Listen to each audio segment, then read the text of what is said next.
안녕하십니까, 30프로입니다. 자, 오늘은 미 구형 반도체도 보조금을 지급한다는 기사가 최근에 나왔는데요. 이 레거시 반도체 핵심 종목은 어떤 종목일까요?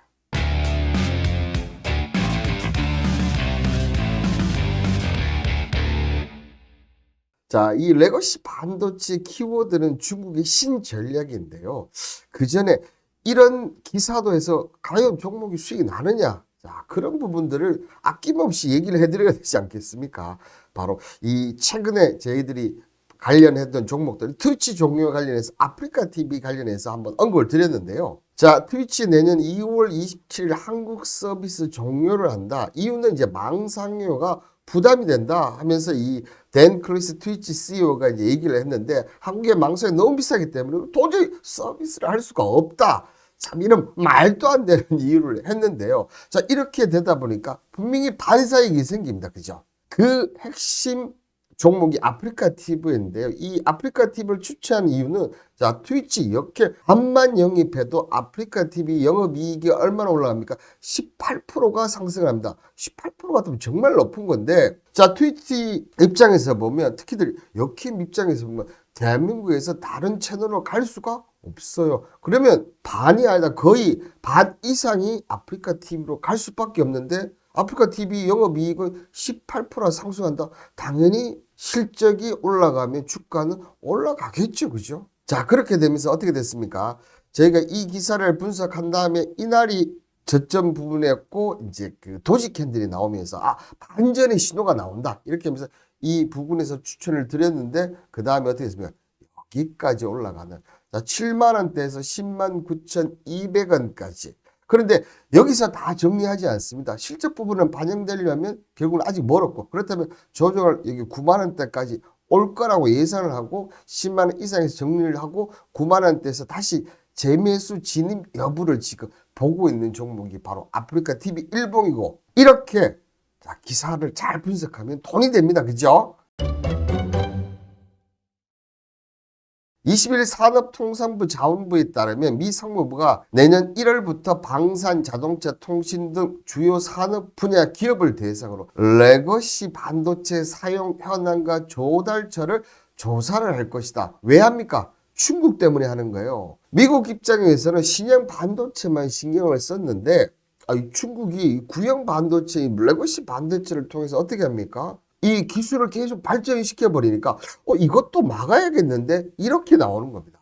그 이후에 후속 조치가 어떻게 나왔냐면 미국 정부가 구형 이 레거시 반도체 관련해서 1억 6,200만 달러 하나로 얼마입니까 여러분들?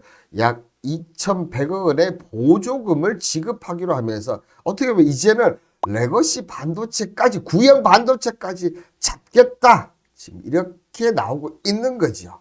자, 그런데 중국은 가만히 있겠습니까? 중국도 계속 대응을 한다 아닙니까? 그런데 중국이 이제 새로운 신전략을 뿌리고 있는데요. 바로 중국 통신장비업체 하이웨이가 전 계열선 엑스퓨전은 지난 9월 말레이시아의 GPU 서버 제조업체 네이션 게이트와 제휴를 할 것이다 밝히고 있고 상하이에 본사를 둔 반도체 기업 스탑5는 말레이시아 페낭의 디자인 센터를 건립 중이다. 자, 그런데 중국은 벌써 지난 9월부터 미국의 이런 구형 반도체를 제재할 것을 알았다는 듯이, 그죠? 이렇게 한다는 거죠. 근데 이 말레이시아 나라가 이 새로운 반도체 신 나라가 되고 있다는 거죠. 자, 미국 인텔 같은 경우가 지난 2021년 말레이시아에 70억 달러 규모의 고급 칩 패키징 공장을 건설하고요. 독일 반도체 기업 인피니온 같은 경우도 지난 8월 현지 공장을 확장을 위해서 50억 유로, 약 7조 800억 투자 계획을 밝힌 바 있습니다. 이렇게 지금 동남아시아에서 어떻게 보면 말레이시아가 떠오르는데 여기 인텔도 있고 인피니온도 있고 중국의 하웨이를 비롯한 반도체 기업들이 들어가고 있다는 거죠. 특히 이 말레이시아 같은 경우는 자 보시는 대로 이 세계 반도체 패키징 조립 테스트 시장의 13%를 차지합니다. 최근 삼성전자, TSMC 정말 패키징에 올인을 하고 있는 이런 추세인데 자, 이 말레이시아가 그 대안이 되고 있고 2030년까지 15%를 끌어올리겠다고 하는데 제가 봤을 때는 15% 이상 끌어올리지 않겠나 이렇게 생각이 됩니다. 자, 그렇다면 이 중국이 말레이시아를 통해서 미국 제재를 통과한 우회 통로로 삼고 있지 않습니까? 그러면 이 말레이시아 쪽에 가 있는 기업들, 특히 패키징 관련 기업들은 어떻게 됩니까? 수혜를 받을 수밖에 없는 그런 대목이 되는 거죠. 그죠? 그렇게 됐을 때 역시나 여러분들을 위해서 제가 먼저 패키징 관련주 이렇게 찾아봤어요. 근데 뭐 하나 마이크론, 그다음에 SFA 반도체 등등 여러 가지 반도체, 특히 패키징 관련 기업들이 나오는데 정작 중요한 거는 여러분들 이 말레이시아 관련 기업들은 안 나오고 있다는 거예요. 그런데 없느냐? 있습니다. 있다고요. 여러분들.